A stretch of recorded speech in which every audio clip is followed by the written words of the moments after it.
Black Waitress was fired. Then a billionaire noticed her pendant and froze in shock. What if the pendant you wear every day is the key to unlocking a hidden legacy, and the billionaire who's been watching you from afar is not just another stranger, but the heir to the very family your grandmother helped build? Tasha Jackson's hands trembled as she folded her apron, the crisp fabric now a reminder of her unraveling life. At 28, she was a fixture at La Belle Étoile, one of Atlanta's most exclusive restaurants, where the city's elite dined on $200 plates of truffle risotto and vintage Bordeaux. Her smile was her armor, her quick wit her shield, but behind the polished facade, Tasha was barely holding it together. She lived in a cramped one-bedroom apartment in East Atlanta with her 16-year-old brother Malik, who she'd raised since their mother passed 5 years ago. Their father had never been in the picture, and their grandmother, Ella, who'd been their rock, died when Tasha was 20. The pendant Tasha wore, a simple silver oval engraved with a dove and the word hope, was Ella's, a keepsake Tasha clung to like a lifeline. It was the only thing that kept her grounded when the world felt too heavy. Tasha's shifts at La Belle Étoile were grueling, 12 hours on her feet, dodging the manager's sharp tongue and the customers' sharper egos. But the tips were good, enough to cover rent, Malik's school supplies, and the occasional pizza night to make him smile. Malik was her why, her reason to keep pushing. He was a lanky kid with a quick laugh and a knack for drawing, but the foster care system loomed over him like a shadow. Tasha knew one wrong move, one missed rent payment, and they could lose everything. That night, the restaurant was packed. Tasha weaved through the tables, balancing plates and pasting on her smile. A new waiter, Jeremy, a nervous college kid, had mixed up an order for table 12, a vegan influencer who'd screamed about her contaminated plate. The manager, Carl, a wiry man with a permanent scowl, didn't hesitate to pin the blame on Tasha. "You're done, Tasha," Carl snapped in the kitchen, his voice cutting through the sizzle of pans. "I can't have screw-ups like this. Clear out your locker." Tasha's heart plummeted. "Carl, it wasn't me. Jeremy." "Save it," he cut her off. "You're out. Now." She stood there, stunned, as the kitchen staff averted their eyes. Her chest tightened, and she fought back tears. Losing this job meant losing her apartment, Malik's stability, everything. She grabbed her coat, her hands shaking, and started her final walk through the dining room, the pendant glinting under the chandeliers. At table 8, a man sat alone, his hoodie stark against the sea of suits. Dante Matthews, 40, was a ghost in Atlanta's high society, a billionaire who owned half the city's skyline but shunned the spotlight. His tech empire, Matthews Innovations, had revolutionized AI-driven logistics, and his real estate ventures reshaped urban landscapes. But Dante was a recluse, known for his sharp mind and guarded heart. He dined at La Belle Étoile to observe, not to be seen. As Tasha passed his table, Dante's eyes caught the pendant. His fork froze mid-air, his breath hitching. The dove, the word hope, it was unmistakable. His grandmother, Clarissa Matthews, had worn that pendant during her civil rights marches in the 1960s. Clarissa, a fierce advocate for black communities, had co-founded the Matthews Foundation to uplift underprivileged youth. The pendant was her symbol, a piece of history Dante thought was lost forever. Dante watched Tasha, her shoulders slumped but her chin high.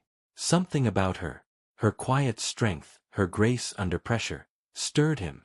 He stood, his chair scraping softly, and approached her near the exit.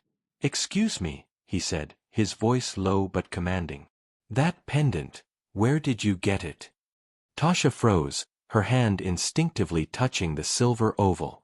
"It was my grandmother's," she said, wary. "Why?" Dante's eyes softened, a flicker of something raw crossing his face. "My grandmother had one just like it. Her name was Clarissa Matthews. Did you know her?" Tasha's breath caught. The name rang a bell. Her grandmother, Ella, had spoken of a Clarissa, a friend from her activist days. But Tasha had never connected the dots. Maybe. My grandmother was Ella Jackson. She was involved in the movement." Dante's expression shifted, a mix of shock and reverence. "Ella Jackson," he murmured. "She saved my family. My grandmother told me stories about her, how she sheltered activists, fed them, kept them safe. Tasha blinked, overwhelmed. I didn't know. Dante glanced around, then lowered his voice. I'm Dante Matthews. I run the Matthews Foundation, my grandmother's legacy. I'd like to talk more, about the pendant, about you. Can we meet tomorrow? Tasha hesitated. She was jobless, desperate, but this man's intensity unnerved her. Yet something in his eyes, sincerity, maybe, made her nod. Okay. Tomorrow. The next day, Tasha met Dante at a quiet coffee shop. He wore another hoodie, his hands wrapped around a black coffee. He told her about Clarissa, about the pendant's history as a symbol of solidarity. Tasha shared stories of Ella, how she'd taught her to stand tall, to fight for what's right. The connection between their grandmothers felt like fate. Then Dante made his offer. The Matthews Foundation needs someone like you, he said. Someone who understands struggle, who's lived it. I want you to run a new program for foster youth, like your brother. Full salary, benefits, support for Malik. You'd be giving kids a chance, Tasha. Tasha's jaw dropped. Me? I'm a waitress, not a... You're a leader, Dante interrupted. I saw it last night. You held your head high even when they tore you down. Say yes. Tasha's mind raced. This was a lifeline, a chance to save Malik, to honor Ella. But it felt too good to be true. Still, she said, yes. Her first day at the foundation was a whirlwind. The office, a sleek high-rise, buzzed with activity. Tasha's program, Hope Rising, aimed to provide mentorship, scholarships, and job training for foster youth. She threw herself into it, designing workshops, meeting kids like Malik, bright, but battered by the system. For the first time in years, Tasha felt like she was building something. But cracks soon appeared. The foundation's budget reports didn't add up. Funds for youth programs were diverted to consulting fees and marketing initiatives. Tasha overheard whispers about board members, Dante's inner circle, prioritizing profit over purpose. She dug deeper, finding emails that confirmed her fears. The foundation was a shadow of Clarissa's vision, a machine that used her legacy to line pockets. Tasha's relationship with Dante grew complicated. He was brilliant, driven but distant. Late-night meetings revealed glimpses of the man behind the billionaire, a son haunted by his grandmother's legacy, a loner wrestling with his family's secrets. Tasha felt drawn to him, but she couldn't ignore the red flags. One night, while working late, Tasha found a file labeled Legacy Campaign. Inside were plans to market the pendant, her pendant, Clarissa's pendant, as a symbol of the foundation's revival. Photos of Tasha, taken without her consent, were mocked up in ads. The campaign was a lie, a ploy to whitewash the foundation's failures while profiting off her story. Tasha's blood boiled. She confronted Dante in his office, the pendant burning against her skin. You used me, she said, her voice trembling. This pendant isn't yours to sell. It's my grandmother's, my history. I'm not your prop, Dante. Dante's face crumpled. Tasha, I didn't know about the campaign. I trusted my team. Your team, she cut in. You're the CEO. You're supposed to lead, not hide. I thought you saw me, but I'm just another piece of your legacy. Dante sank into his chair, his voice raw. I failed her.